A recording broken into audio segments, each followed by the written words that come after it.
West Ham still want 80 million for Matheus Fernandes and Alex Scott, who has been a target as well.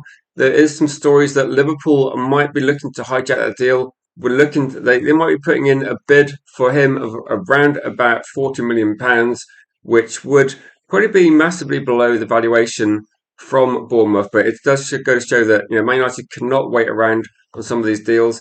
So Alex Scott, I think, is a player we talked about as well quite a lot. And I'm just trying to find the story, but it looks like Liverpool are going to be seriously competing for that transfer as well. So maybe we're going to see something happen regarding that. Hopefully, Man United are going to be a bit more proactive and make sure we get some of these deals done. But I think regarding some of the stories at the moment, it does look a little bit like it's going to be a difficult situation with Matheus Fernandes. At the moment, Manchester United are definitely leading that race. The question is going to be, do Manchester United actually decide that £80 million is worth it? Or are they going to be looking at it thinking, actually, that's too much money? So I think this is one where we're going to talk about the situation. Manchester United are definitely leading the race at the moment. The player seems to be quite keen to join Man United, but West Ham, there's a story this morning from a couple of different sources. West Ham, maybe they actually want to keep Fernandes, which I haven't seen that angle before, but there is a story being put out that might be the case. But as it stands at the moment, Matheus Fernandes seems to be the most likely deal. That's what most of the sources are saying. Manchester United, I think yesterday or the day before, they flew down to London to talk to the player again, talk to the club again. And I think that's why we're seeing that more news come out. I think Manchester United are definitely not trying to put out too much information into the media. So a lot of this information will be coming from journalists. It's going to be coming maybe from West Ham side, maybe agents are getting involved. But the numbers that keep being the same, the numbers keep being put out there. That West Ham, we know they paid £40 million or roughly that for him. We know they want about 80. There's a 15% sell on, so that's a little bit of a factor. But this is going to be an expensive deal. Like, you don't get a cheap deal, do you? So I'm going to go through the chat, and this is something we can discuss. The question really to start with was, should Manchester United pay 80? Like, 80 gets the deal done. We know that. I think Man United's valuation was significantly lower. My guess was going to be about 60, but maybe we're looking at some middle ground here. So maybe the price is going to edge up.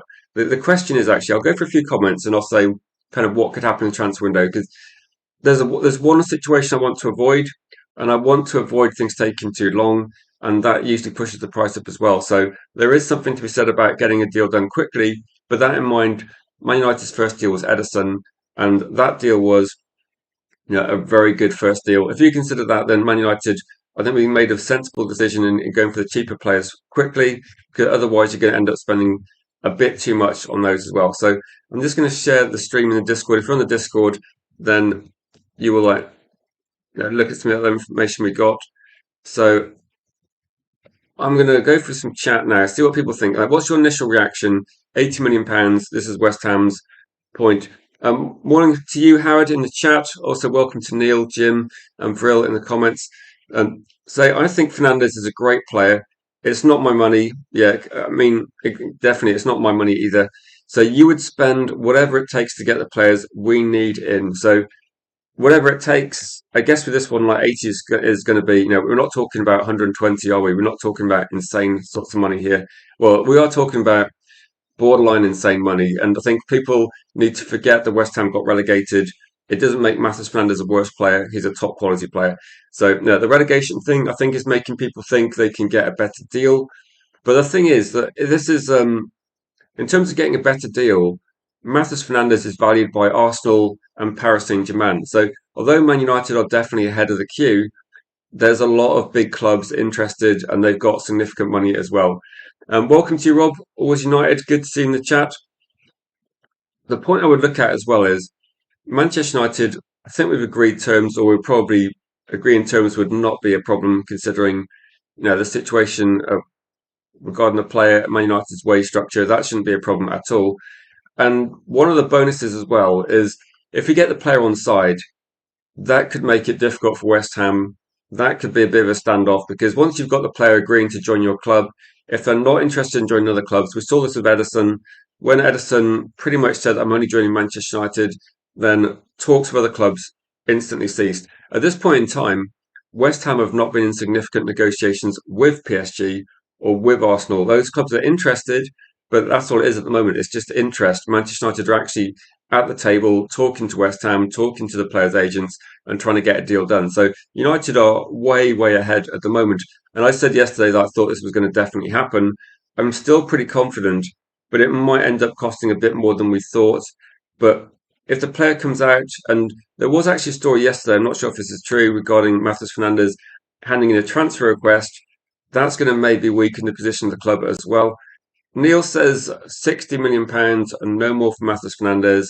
Would you take like 60 plus add-ons? Like we're looking at, so I think we're close. Like I think 60 should be close. It might be that they're looking at trying to get a bit more out of the deal.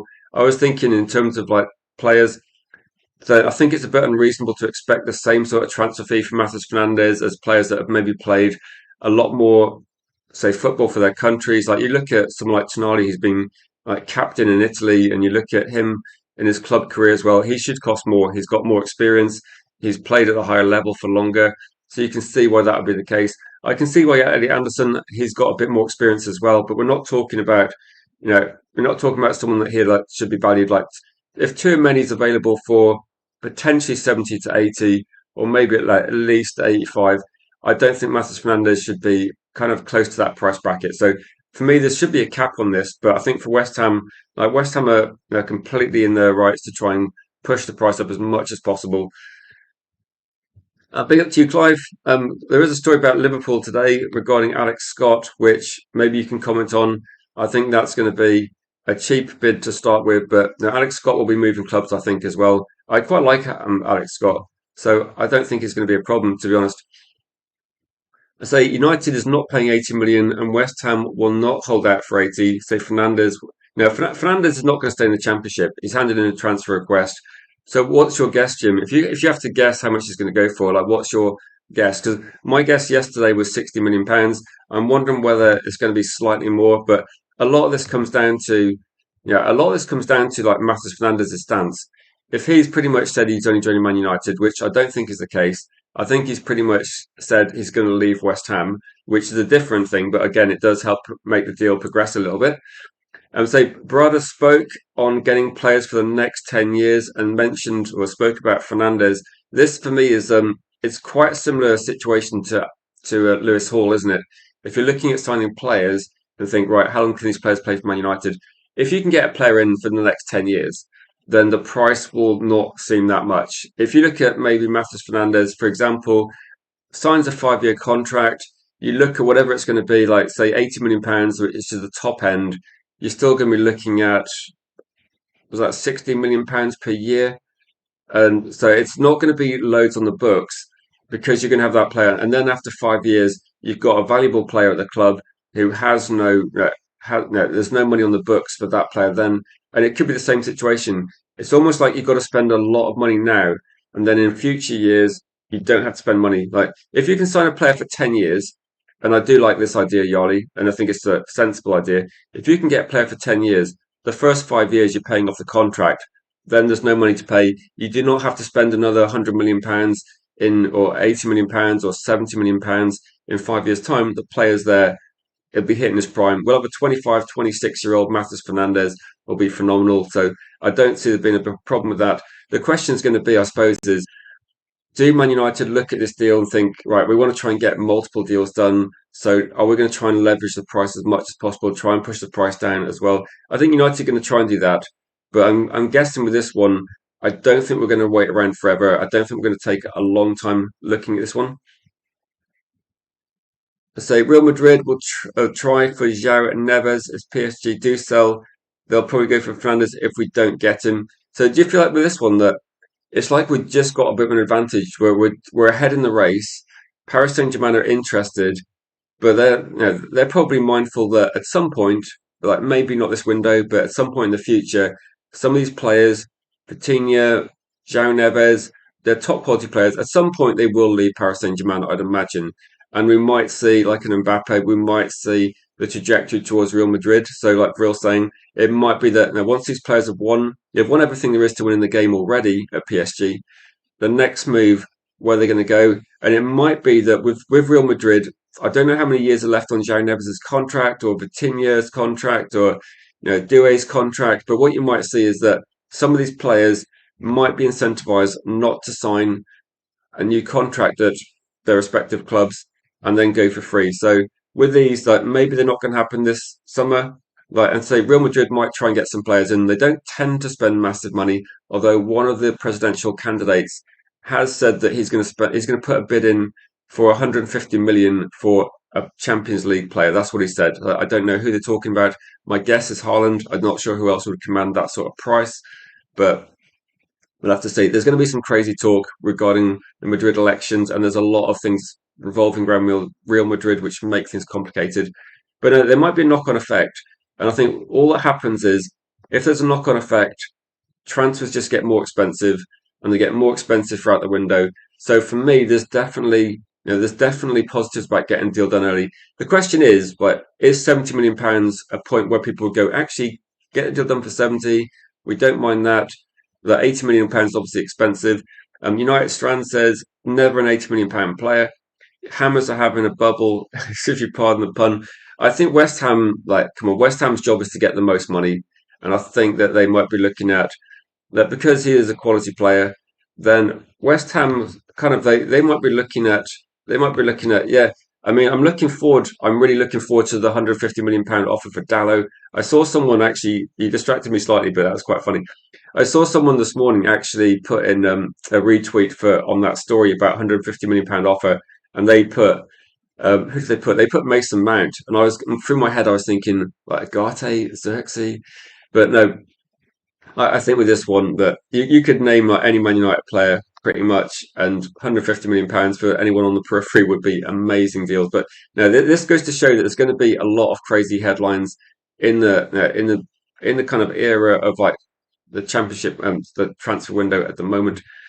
Say West Ham allegedly get 15. No, they definitely do, Stephanie. They definitely get 15%, but it's going to be 15% on top out of the profit. So if they sold for 50, say for 40, and they bought Matheus Fernandes for £40 million, it's going to be 15% on anything above that. So if Man United spent £60 million on Fernandes, you're looking at 15% of 20 million. So you're not looking at loads of money, really, are you? You're looking at actually no, 10% of that would be only a couple of million. So you'd be looking at £3 million. So if Man United bought Matheus Fernandes for 70, you're still not looking at loads of money. So an £80 million offer for Fernandes, 15% of 40 million is still only 6 million. So it's not lots of money. Like a 15% sell-on clause is not going to give Southampton loads of money. You're looking at a maximum of probably like 3 or 4 million from that deal. I think Man United's our sell-on clause for Greenwood is 50 to 60%.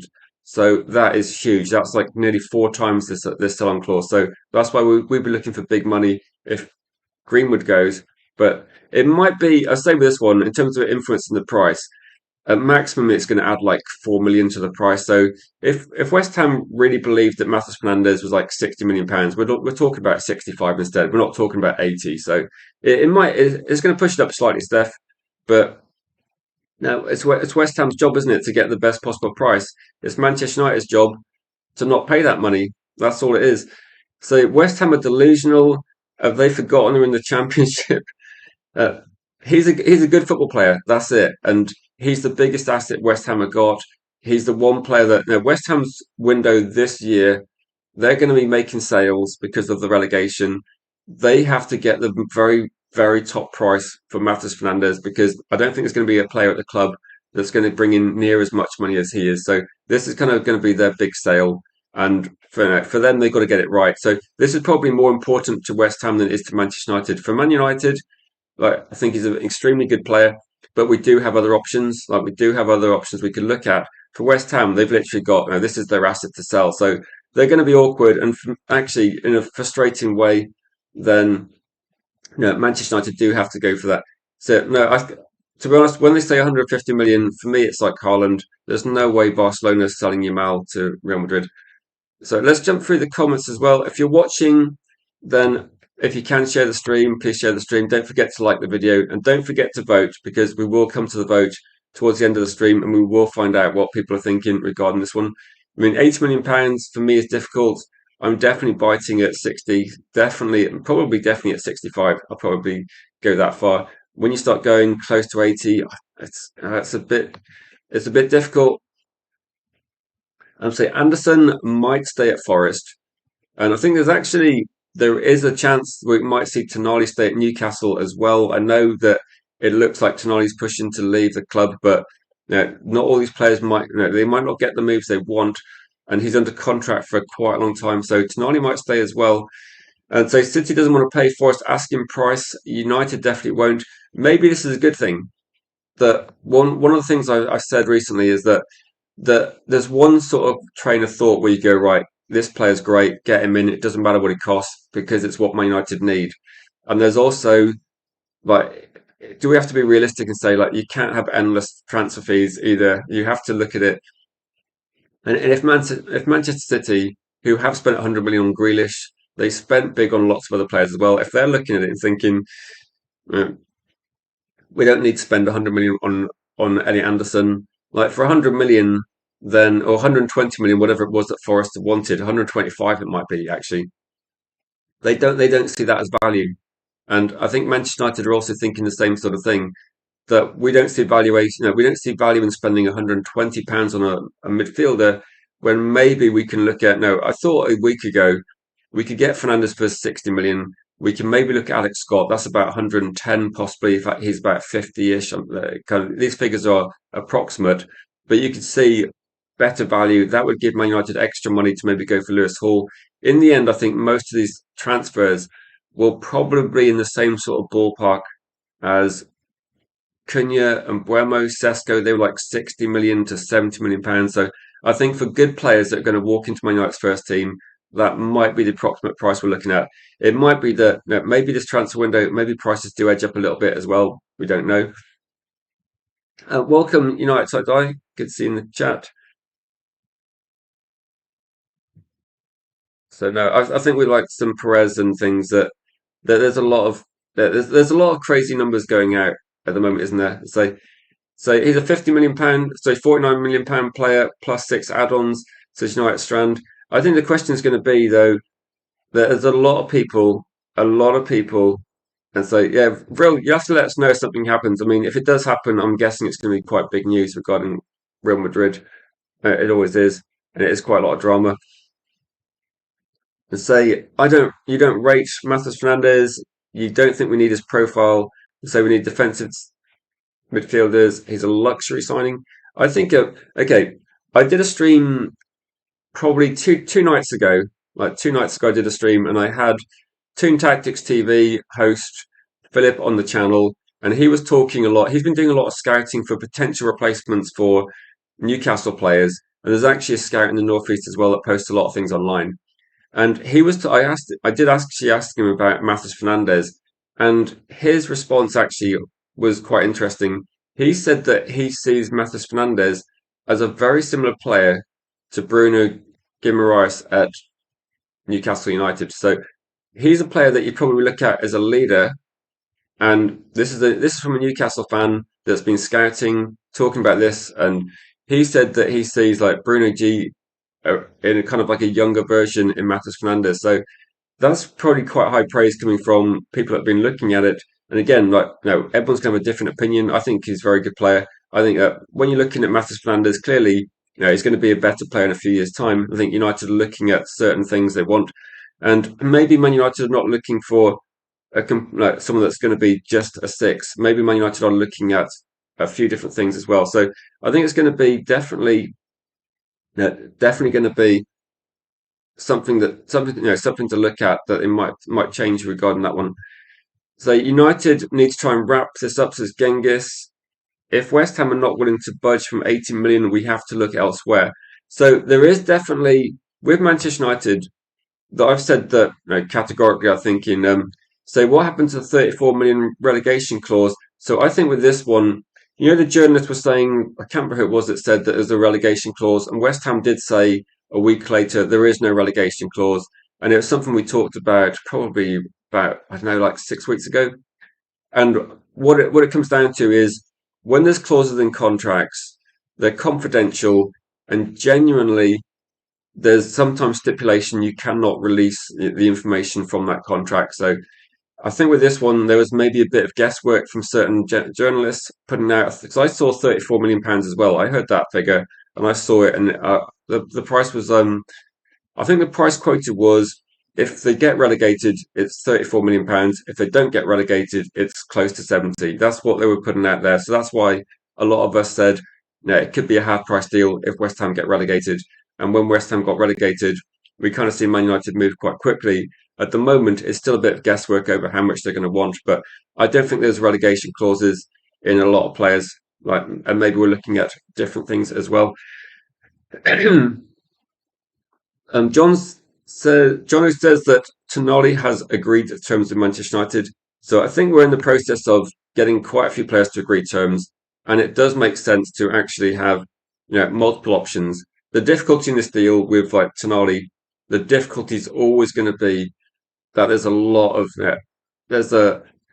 players potentially leaving Newcastle, but now that Gordon's gone for 70 and Lewis Hall is also being priced at something similar, then Tonali would not go cheap. Like, there's no way he would go cheap.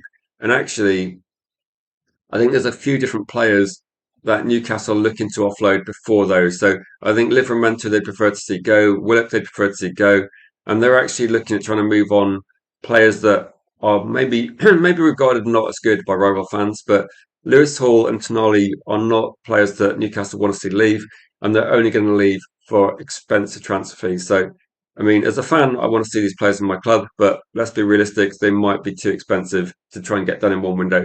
But maybe Man United over that, I think we might lean towards Lewis Hall because Lewis Hall fits what Barada wants. He's a player we can have for 10 years. So it makes sense in kind of long term planning that you go for the younger player. I think Tonali's top quality, but maybe it's too expensive this year. I mean, there must be a reason why Man United, like, if Anderson's our top target and we have to kind of go with the media and believe that's the case, maybe Man United, maybe he's not the top target anymore. Maybe United are actually looking for better value. So Yannis is just in and Brighton. So Brighton, apparently that was kind of the money Man United were prepared to pay for Belieber. We walked away, and so valuations that have been put at about 40. So I did hear this. I think it was like yesterday as well. It's talked about that Brighton have sacked their sporting director. So this is one instance as well that there are a few clubs now. Brandthwaite was another example. Brandthwaite, they wanted maybe like 65, 70 for him. And he's had I think he got a hamstring injury recently. So his value will be going down a lot as well. So there are a few clubs now that they put the price tag so high. Clubs are walking away. Like Manchester United, that's two deals we walked away from now in Belieber and Brandthwaite. And it might be that, we could walk away from the Anderson deal because he's 120. If he stays at Forest, he might be worth significantly less next season. You have no idea. Like, I don't see him suddenly being worth more than 120. But I think United and City are both looking at it thinking, actually, there's a price point for these players, and if you go beyond that, it's just wasting your money. So maybe a bit more sensible. That's what I'd say regarding this one. So 80 million for a championship player is ludicrous. Again, it's a negotiation, isn't it? That we don't know what's going to be happening at all. If Arsenal or City played £80 million for Tonali, that'll set a precedent for this window. West Ham will dig their heels in. I don't think if you're looking at Tonali, he's what, 5 years older than Matheus Fernandes. He was captain of Rossinieri. You look at his international record as well.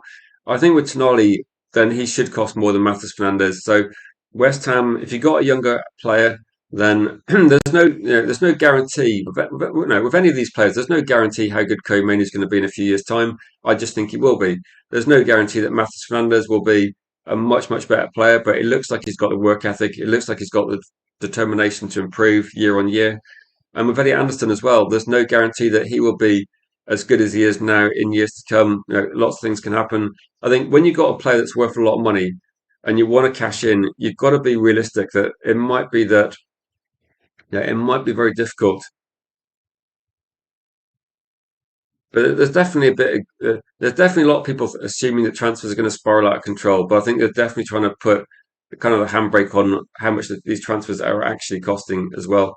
Yeah, Brandthwaite, we got lucky. Honestly, we got lucky. I think at the time, Man United were very serious. I think they would have paid about 50, 55 million for him as a minimum. I think we actually offered, I can't remember what we offered for Brantwaite. I think it was like at least 55. I think we were getting towards that kind of price point.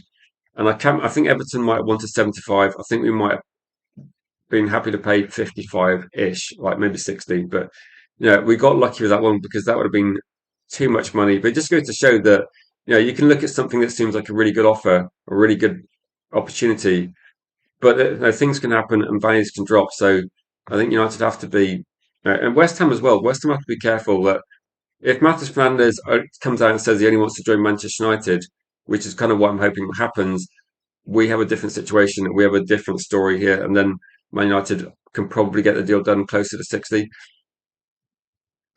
Welcome Alex Ferguson to the chat. Said Ineos putting out there we're in for Anderson and Tonali to keep the fans happy, to spin us again, but they don't want to spend over 80 million. We will end up with Belieber for 60, says Alex Ferguson. So I've not heard a lot about Belieber for a long time.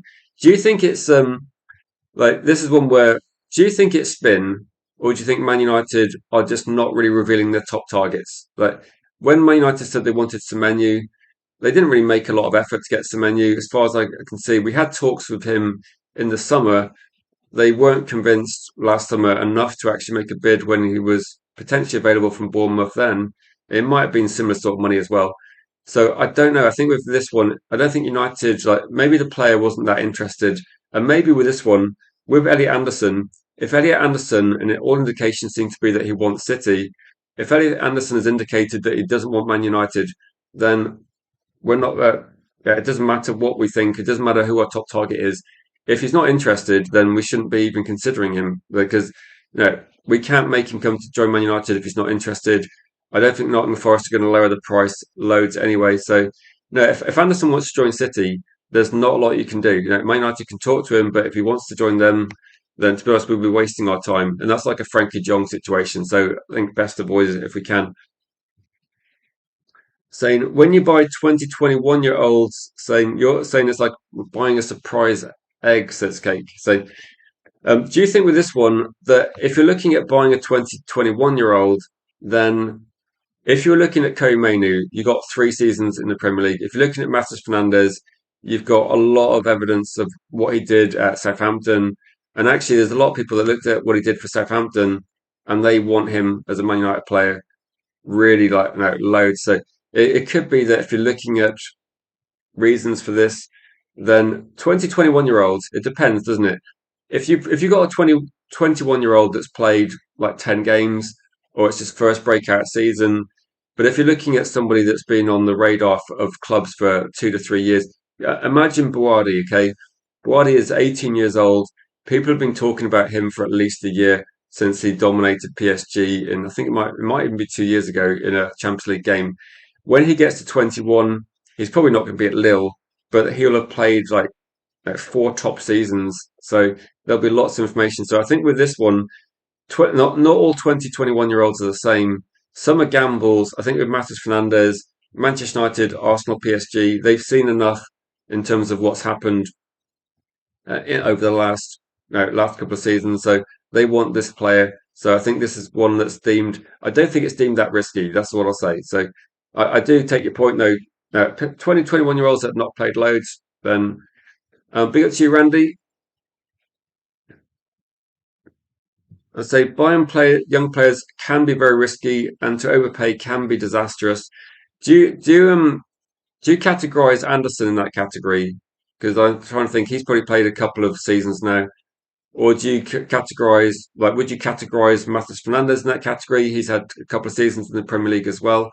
So I think they're kind of similar in terms of if Man United, Paris Saint-Germain, Manchester City, Arsenal, like these are the top teams in the league at the moment, aren't they? So if they're looking at Elliot Anderson and they're looking at Matheus Fernandes between them, and they probably got a similar level of experience that you're talking about both of them with 2 seasons in the Premier League. Okay, forget the teams they're playing for. Just look at the thing. Look what they actually do on the pitch in that team. And I think Matheus Fernandes probably gets a lot of credit from scouts as well because he's playing in not a great team. He played in a relegated team, and under pressure, his work is pretty impressive. So that's what I'll say. Um, so you don't sound really get that he's not been signed for 80 million yet, so that's not he's not gone for that. I'm just thinking of like last season. If you think of like the lap was 30 million pounds, I can't remember how much Hutchinson was, but a lot of relegated players are going for like 30 to 40 million pounds, and actually some championship players do go for the same sort of price. I think 30 to 40 is cheap, and I think Matheus Fernandes is regarded just a better football player than those players. I'd say Keane wasn't cheap after relegation. British transfer record at the time. That's true. What was Roy Keane about 3.75 million, which probably was a record transfer fee in. When did Keane sign? I'm just trying to think when it was. Was that not 1993 or something like that? It's quite a long time ago. But no, Roy Keane was like a record at the time. Andy Cole was like a record shortly after for about £7 million. Brighton turned down 70 million for Van Heck. Really? That's actually surprisingly large offer. I think people were guessing that he was going to. Is this actually true? Like saying Brighton turned down 70 million for Van Hecker? Because that would be. That sounds like big money. That sounds like a big offer. Because I thought Spurs were interested, and I thought the price point of him was going to be about 35 million. So I thought that Van Heck to Spurs is almost like a precursor to Van de Ven leaving that club. So we'll have to see if something significant happens with that one. But I thought it would be, I thought it was be like about 35, 40. So, and again, that's just based on like people posting valuations, what they think. But we'll have to see. That's a lot of money. I assume that Spurs are looking for their replacement for Van de Ven, but we'll have to see. And there are still rumours about Man United interested, but we'll have to see if that's the case either. Say 60 million max, says Kazi. Yeah, Roy Keane was very expensive at the time. Like definitely over expensive, definitely a lot expensive at the time. Or say United Stranders. Don't take my word for it. Or just look at the scouts. Like I don't think we're going to be. It's very difficult to say what's an overpay because I remember at the time when we were talking about transfers last season, lots of people wanted Emi Martinez, and lots of people saw Lamans as a big risk, and lots of people when we bought Dorgu, they were not happy with this one as well. So I don't know. For me, it depends on how much he costs. If you look at Matheus Fernandes as costing, let's say, rumoured about say £70 million, and if Tonali generally cost about 90 to 100, what's the better deal? I think United are looking at maybe what they're looking at is maybe in the short term it might seem better value to go for like a slightly more experienced player, but when you fast forward in time, a few years time, that and transfer fees are going to go up. This might be not a bad deal. So they're not going to be putting on a crazy salary either. So I'd imagine there was rumours that he'd be on about 135k. We're looking at maybe like a Kobe Mainoo's kind of valuation and salary. So I think also to factor in if Tonali joined, he would probably, potentially he could be on double the money or close to that. So it could be a much more expensive deal. So I think United will go for younger players and they will, say, I'll say this, okay. I know when you're talking about different players and Beckham at 21, what was Ryan Giggs doing at 21? Like, what would you look at Ryan Giggs doing at 21 years old? Because that's a completely different player. So, not all players are the same. David Beckham was a bit of a later starter. He was loaned out to Preston to toughen him up a bit. And with this one as well, like, I agree with Cake as well. Look at Wayne Rooney at 16, completely different. So, I think with Matheus Fernandes, you look at him at 21, I think he's done a lot. If you look at Komenu at 21, I think some of these players we're talking about, they're quite young, but they've got actually quite a lot of experience. You look at some of these players that have played like 100 games or more. I think Matheus Fernandes has played even more football than that, so he's played quite a lot. And some of these players are already representing their countries as well as teenagers, so it is different for different players. And I think when you're looking at saying it's a gamble, I don't think it's necessarily a gamble when they've played multiple years in top flight football. So again, this is not me saying it should cost 80. Of course, it shouldn't cost 80. But this is West Ham putting out. Now, West Ham are just trying to drive a hard bargain, and Man United is trying to get the best possible deal. So this might be the first test of what Man United actually do. Like, will we end up? If we walk away from it, then hopefully we find out. No, it's only the 5th of June, isn't it? So we might find out quite quickly regarding this one. G Wolf United says 80 million is definitely overpay. I agree, it's definitely an overpay. I was thinking that 50 plus 10 might be like a starting price, like G Wolf's got like 45 plus 10. I was thinking like 50 felt like a the cheapest possible, but you'd have to add add-ons to that. So that would be 60. I'm wondering whether in the end it might be slightly more. We got on this one. So Matheus Fernandez, you'd pay. So Randy says you'd pay 50 for him, not a penny more. So I think it's one where, to be honest, like West Ham, the fact that the price is there is no indication that Man United will pay that. It's definitely, yeah, definitely. At this point in time, it's just media talk, isn't it? So Fernandez 60, Hall 60. We need to go abroad and shop there for the rest, since Premier League players are overpriced, says Red Times. Do you think the difficulty is that Man United have gone down that route before? If you think about who we got in, we got Reguilon as left back for a bit. We got Alex Telles. We spent about what 15 to 20 million pounds on him, and the difficulty is going to be that you want to get a player to come into the Premier League. I said about a year ago I'd have got Kadioglu, so I think Kadioglu would have been a good signing for us. But I think Man United are just looking at all the players we're linked to. I do agree you can get better value in different leagues, but it doesn't seem like Man United want to go down that route. It looks like Manchester United want to go stick in the Premier League, and it's going to be expensive because Premier League teams have a lot of money. There's a lot of cash in the Premier League, so they're going to cost more. The question would be, I suppose, is it worth doing that? The one player we went for from a different league last season that really worked out was definitely Lamans. Lamans was our best signing last year. And Debassis says that £60 million is a justifiable price, and say 60 plus 5. To be honest, I don't think he goes for too much less than 60 because of the interest from Paris Saint-Germain and the interest from Arsenal. Like Paris Saint-Germain are, definitely not head of the queue, but they're interested.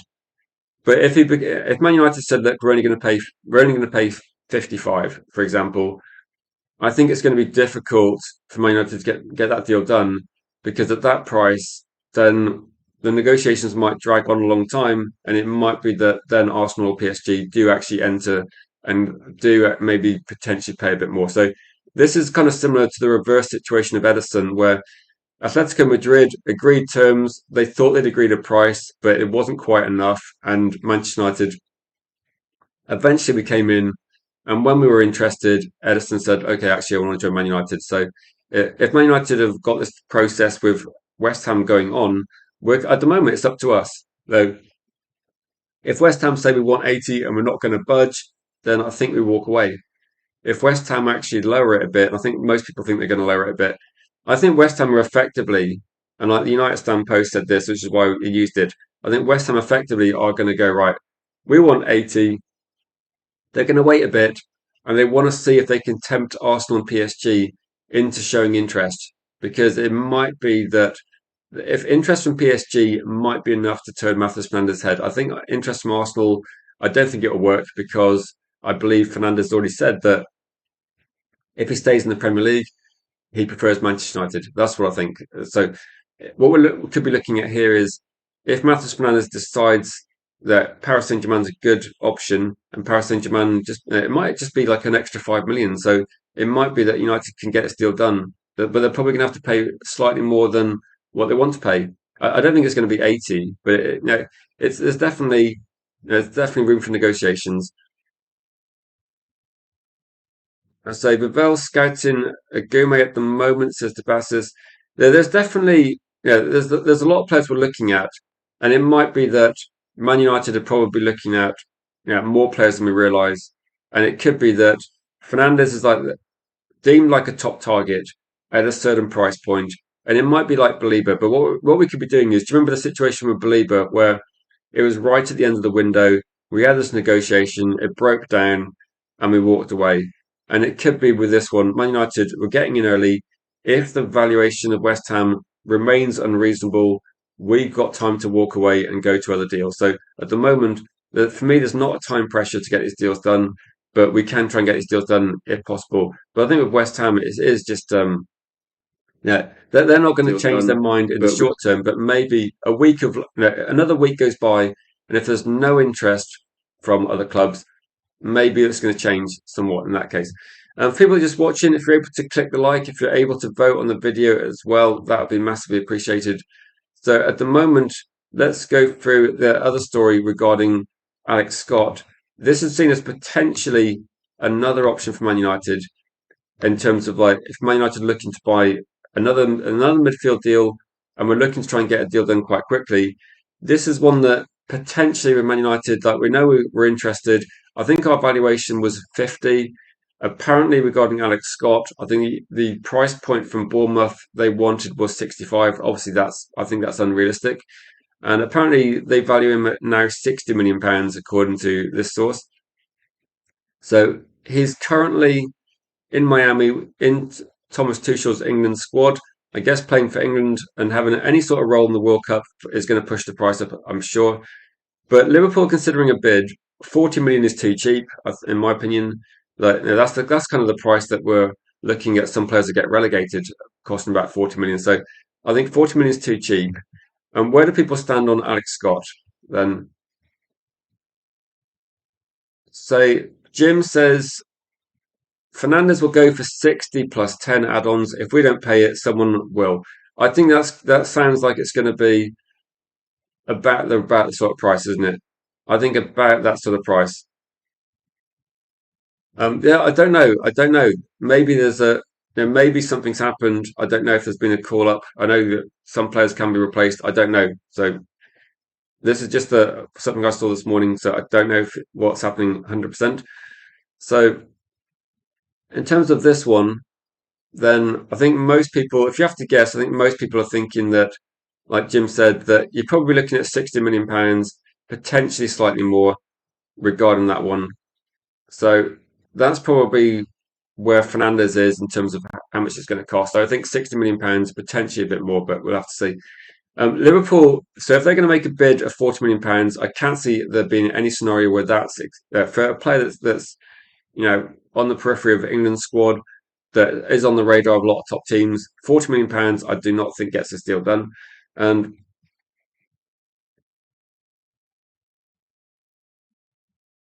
so, look, I'll say if you go shopping in Sporting, those players are also got very high price tags as well. So yeah, no, I don't think you're going to get a lot of bargains either way.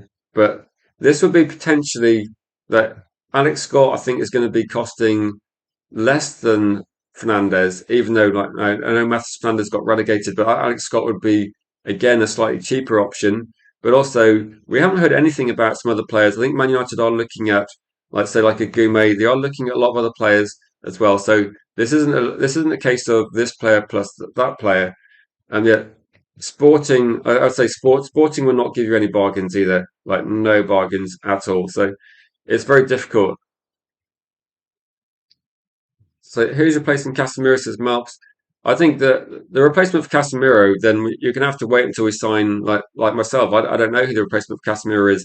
I don't think Manchester United are looking at it in that way. That and in terms of like, so there was a story I read, I think about a few days ago, where people were claiming that Edison was a replacement, and they said that Carrick had chosen him. Like I think that was nonsense. Like we've been scouting Edison for at least a couple of years, so I don't think there's anything in that. But we'll have to see what happens with that one. I mean, if you were going to say right, how do you replace Casemiro, and you wanted someone that could replace Casemiro or did something very similar to Casemiro, Many is probably the only guy like that's out there that would be a replacement for him. But I don't think he's realistic. I don't think he's going to happen. So I don't know. I think with a lot of the stories, lots of people are saying who's going to replace who, and you don't replace players with the same sort of players most of the time. If you're looking at some of the best players in the world, they're all slightly different. So I don't see there's going to be a situation where you replace like for like. That I think football evolves. So for me, it doesn't make much sense to try and get exactly the same player Casemiro was anyway. That Man United will probably not play exactly the same style they played this season. They might change slightly as well. So I don't think Alex Scott would be the most exciting signing for a lot of fans. he would be quite cheap, but that would maybe give Man United flexibility to spend quite big on a third midfielder. So, Alex Scott, my guess for his price would be somewhere between 50 to 60, based on like Man United's valuation was put at £50 million about a month ago. I think the valuation for Bournemouth is about 60. So this is a deal that I think Liverpool could get this deal done quite cheap if they're quite quick. But if they wait a lot of time, if they put an offer in at 40, it's just going to get rejected. I don't see them wasting Bournemouth's time. But if they do that, then it kind of gets the ball rolling. I think it will remain to be seen, though. If Man United get Fernandes, I can't really see us going for Alex Scott as well. But you never know. At this point in time, it might be that Man United surprise us and go for someone that we're not really sure about. I mean, there was someone this morning saying that they think Tonali's agreed terms. So, I mean, he's still going to be on the back burner a little bit. I say Chelsea ruined the market by overpaying. Now we've got to reset it. I would say probably Liverpool last season. That how much money did they spend? Like they definitely overspent on Verts. They spent overspent on Isak. So there's been a few clubs. And what league? Sangari plays in the French league, doesn't he? So he plays for. I'm trying to think. Does he play for Lens? So I think he plays in the French league. He's been on the radar of a few clubs as well. So again, I think a lot of these players that might be considered cheaper deals are probably going to start going up in price as well. So yeah, he's been mentioned by a few people, and Angela Stiller has been also mentioned as well. I'm just wondering whether Man United, for whatever reason, are not worried about non-Premier League players because they did buy Benjamin Sesko and they did buy Lamans, but it might be that they prefer to go for again maybe Angela Stiller. I think how old is he? Like is he 24? Maybe they're looking at players a bit younger that they could you know, potentially put them on lower contracts, and it could be like that as well. So I think with Tonali, there's interest there, but I'm not sure they could be looking at this one as well. Yeah, Jim, I agree with this one that I think a lot of people making out a lot regarding relegation. Relegation can affect prices if there's relegation contracts. If there's a relegation clause in the contract, then of course it affects the price. Of course it'll affect the price. And yeah, no, if there was a clause in the contract that said he can go for £35 million when we get relegated, of course it will change the story, won't it? But in terms of this one, that you can have, we could have been talking about Matheus Cunha getting relegated from the Premier League with Wolves, couldn't we? So we could have bought a relegated player when we bought Matheus Cunha. We could have bought a relegated player when we bought Mbuemo as well. And Brentford could have got relegated. Like a lot of these teams can kind of like struggle sometimes, and you can get these teams going down. And to be honest, every single season, teams will get relegated, and they might have good players, and that's just it's a team sport at the end of the day. So I would say, look, put it this way: Arsenal won the Premier League. You could probably look at Arsenal and pick out loads of players you do not think are great in that team, and that could be replaced. So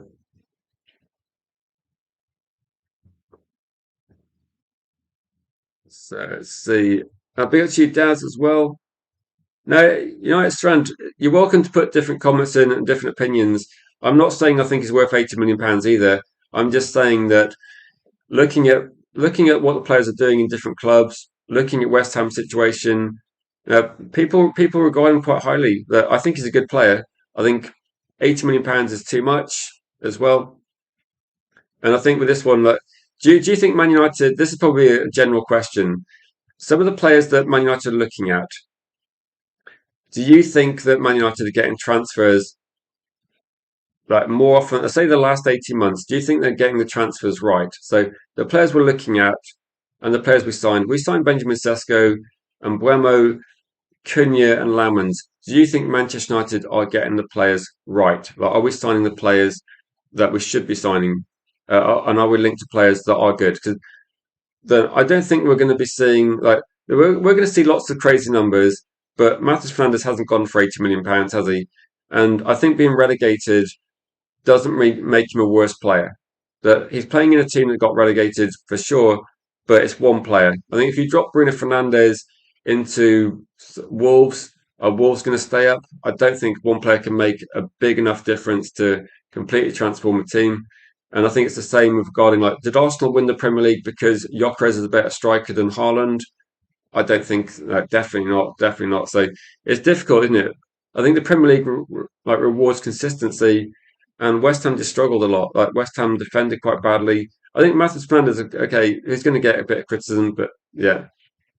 And so United finished third. So what I'm saying is that I just have an open mind regarding Man United's transfers. That because we got, I knew nothing about Lamans apart from what you can read in the media, apart from the data that's out there. I didn't know much about Lamans when we signed him, so that worked out very well. I didn't know loads about Dorgu. I didn't know that much about Aiden Heaven, and because those signings have worked out, I'm just looking at Matheus Fernandes. I think he's a good like player. I think Alex Scott is a good player as well. I think Man United are looking at these players, and for me, it's not about what I think. Is that if Paris Saint-Germain think that Matheus Fernandes is a good player, there's definitely something there, isn't there? There's got to be something. And if the people looking at trying to sign the players, if Liverpool see value in Alex Scott, there's got to be something there, isn't there? Like Liverpool aren't going to make an offer on a player that has limited value. There's got to be something there. So I think some of these players that they are young, and they're definitely up and coming. But you've got to look at this and think there's got to be a reason why Man United are looking at these players. Like we've tried doing the Galacticos route in the past. We've tried buying players that are probably had the best years already, and it hasn't worked out. So I think what United are doing now, they're doing something different, and it's just that we're not spending crazy amounts of money so far. We're looking at trying to we're looking at trying to get these sort of players in. JSN says they got him for 40, so selling him for additional 40. But again, they might not get that sort of money. Like this might be the. Do you remember how? Do you remember the price tag put on Tyler Dibbling of like 100 million pounds? Like 100, they did not get that money. And I saw a Semenyo price tag in. I saw a price tag for Semenyo that was 100 as well. This is going back to probably September, and he went for 65. So no, I think people are getting angry with the 80 million pound price tag, but Man United haven't paid 80 million pounds. So if we do pay 80 million pounds, then we can have a stream, we can talk about it, and people will be talking about Man United overpaying. But we haven't paid 80 either, so we'll have to see what happens regarding this one. I say we should sell a few players to generate more funds, says RK. One thing I would say, also big up to DJ. I don't know if I said hello when you joined the chat, but good to see you.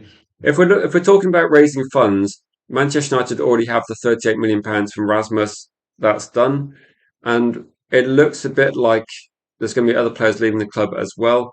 The Glazer debt, apparently, Man United have paid back about 100 million pounds of debt since March. So I think it's probably not been mainstream news, but I think United are actually looking at this as well.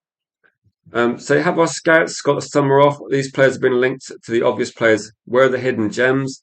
I think I will say, Mark, is I think the hidden gems thing is so difficult now because everybody scouts everyone. One of the things I have found out recently as well, speaking to people that have been through academy systems themselves, and speaking to people, I will say this one as well.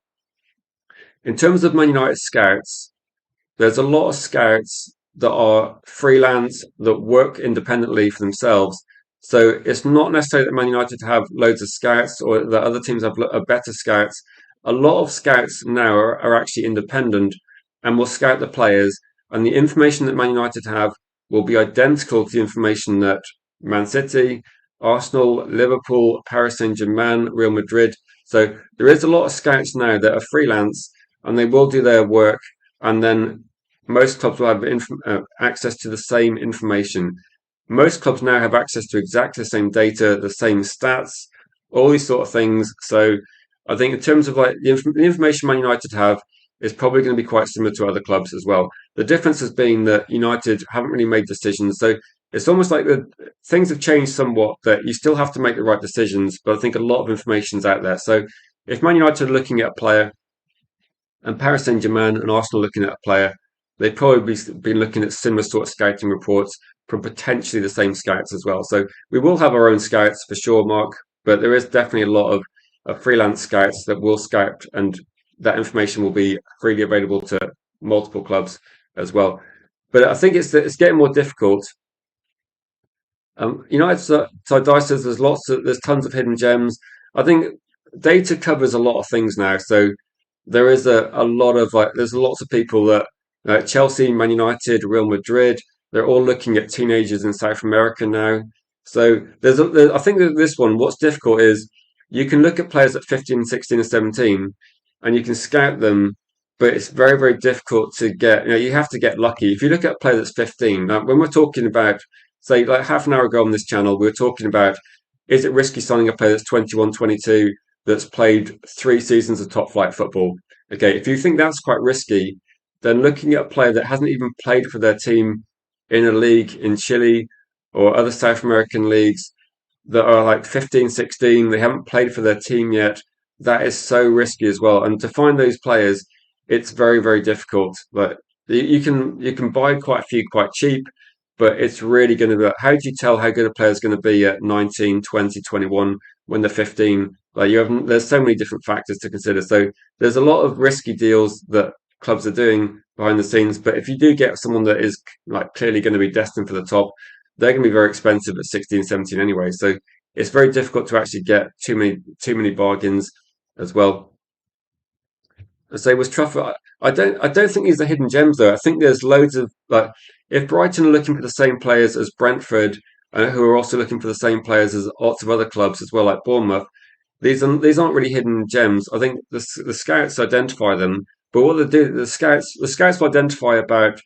If you consider this as well, like with Trafford, Bournemouth, Brighton, say probably you could even say a lot of other teams in the Premier League, they'll all sign quite young, promising players, and then we only notice the ones that make it. So for Trafford, Bournemouth have probably signed a few players that aren't as good, and we don't even talk about them. So you're kind of reverse engineering it a bit, where you can look at players that make it and then go, we should do that because Man United could do that, and maybe if you go for a younger player, then it's a bit more risky. But the thing is, when you're talking about hidden gems, as soon as Man United signed Dorgu and Aiden Heaven, loads of people were not happy about that. Loads of people were thinking, right, we need to get tried, tested, experienced players, and everybody wants too many.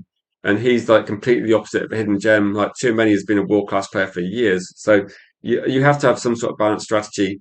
I think if you're going to go for a hidden gem or what's perceived as being like a cheap, good deal, you've got to go. You've almost got to go. What's the word? You've got to take a gamble, and it's going to be difficult as well.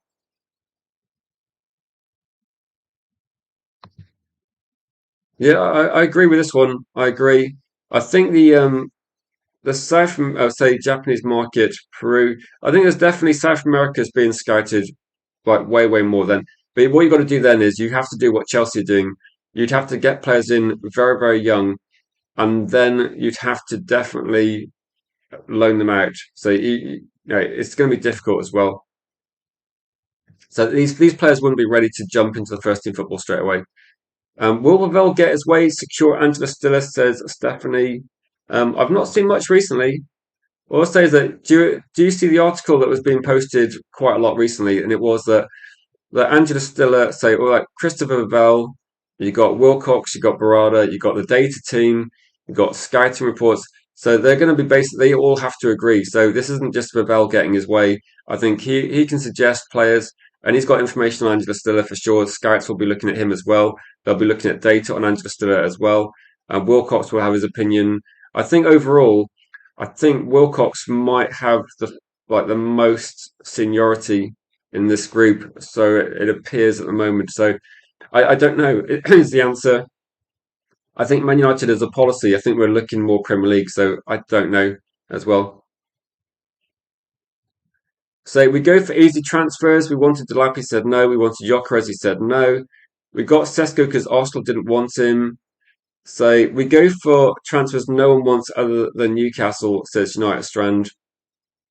Do you really believe that? Do you believe that we go for the easiest possible transfers? Because I think we got Euro, and we had to pay quite a lot of money for Euro because Real Madrid wanted him. And like easy transfers, I suppose. Well, Man United have gone for players that want them. So Delap would have been easy because he had a release clause. I think Cunha was easy; he had a release clause. And again, I would look at it from this point of view that you cannot sign any player that doesn't want to join your club. Like that doesn't happen. So I think with this one, if you want to get like United Strand, who do you want to sign? Because like if you want to sign players and those players don't want to come to your club, you then have to go through who's available. So I would love to have signed Ronaldinho, but Ronaldinho said no. So we got Cristiano Ronaldo. I wanted to sign Alan Shearer, but Alan Shearer said no. So you have to move on. If Man United want to get Elliot Anderson, and Elliot Anderson says I'm going to go to City, there's not much you can do. Um, I don't think Man United knew that Gyökeres didn't want to come, so they never made an offer for him. So I've, I'm not sure regarding that one.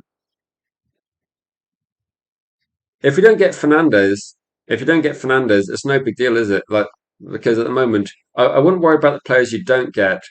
Just be more interested in the players you do end up with. So if we don't get Fernandez, maybe there's another option that works out well for us, and we can move on and get that option and not worry about it. So yeah, I think it's going to be middling class.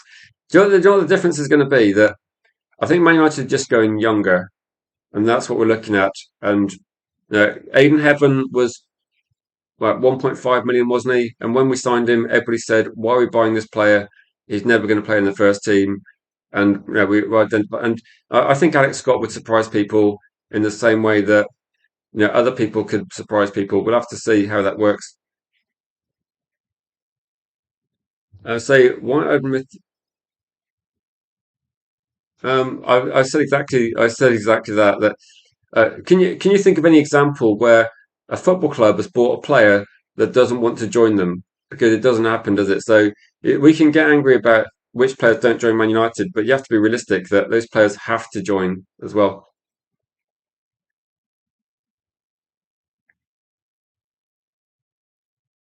So Lewandowski on a free. Yeah, Lewandowski seems like the sort of deal that I can't imagine.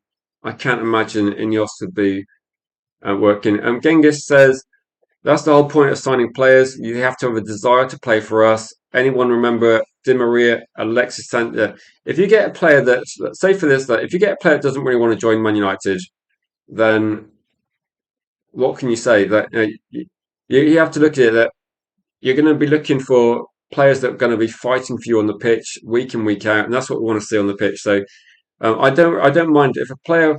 I would like too many, but if too many said I'm staying in Madrid, I'd just move on. And I like Elliot Anderson, but if Elliot Anderson has no indication he wants to play for Man United, we have to move on. Like we should make an. I would have said this. We should speak to him and say, look, are you interested in joining Manchester United? If he's not interested, we have to move on because otherwise you waste time and prices go up. So I don't mind this as well. How do I know they don't want to come? It's because Manchester United's transfer policy is to only make offers when players have agreed to come to Manchester United first. So if if Man United like with Gyökeres, there was loads of stories put out by the Portuguese media that Man United were making an offer. Manchester United did not make an offer for Gyökeres. Gyökeres didn't want to go to Manchester United. There was loads and loads of media spin, and all that happened was Arsenal made an offer. He went there. It's the same with Benjamin Sesko. Manchester United spoke to Sesko. Newcastle were trying to speak to him, but Newcastle made an offer, but it's going to be rejected because Benjamin Sesko was not interested. So there's no point in actually making an offer. You have to. Man United will only make an offer if the player wants to join. So at the moment, like we agreed terms with Edison, then we worked out the payment and the payment structure. And Manchester United, I think we were close to agreeing terms with Matheus Fernandes. There's rumours we've agreed terms with Tonali, and that was like spoken about quite a few weeks ago with media. So I think Man United will agree terms with the player first, and if the player's happy, then we have to try and meet the valuation. So I think with Elliot Anderson that there's no information there at all, is there? So, and I think if we can do like saying get these gems, I think Man United did do that with Aiden Heaven, and I think we did do that with I think Dorgu was quite good value as well. So I think we have done that, but it is quite difficult, isn't it?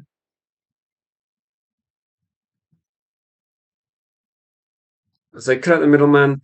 Do you think sometimes though, like with some of the middlemen, Bournemouth, Brighton, etc., then do you think that these players would perform at the level required at Manchester United straight away, or do you think that they've gradually, like, if you look at player Brighton buys, and do you think Man United should buy exactly that player? Because there would have to be a bit of patience because they wouldn't necessarily be up to the level straight away. If you look at Cody at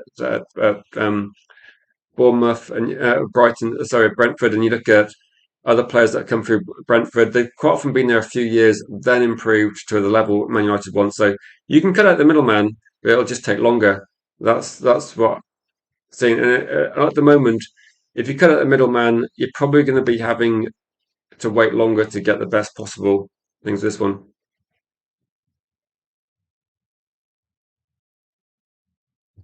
So you're welcome to your opinion tonight, Strand, and you got your view as well. And to be honest, like you're not negotiating either. So the point you were making is that so if you just want to talk to someone that agrees with you, that's absolutely fine. But in terms of this, what you're saying is you don't think Man United should pay £80 million. I don't think either. So I don't think either. And I don't think it's worth. I would say it's not really worth getting angry about the transfers when the transfers have not even happened yet. So the transfers have not happened. At the moment, it's speculation.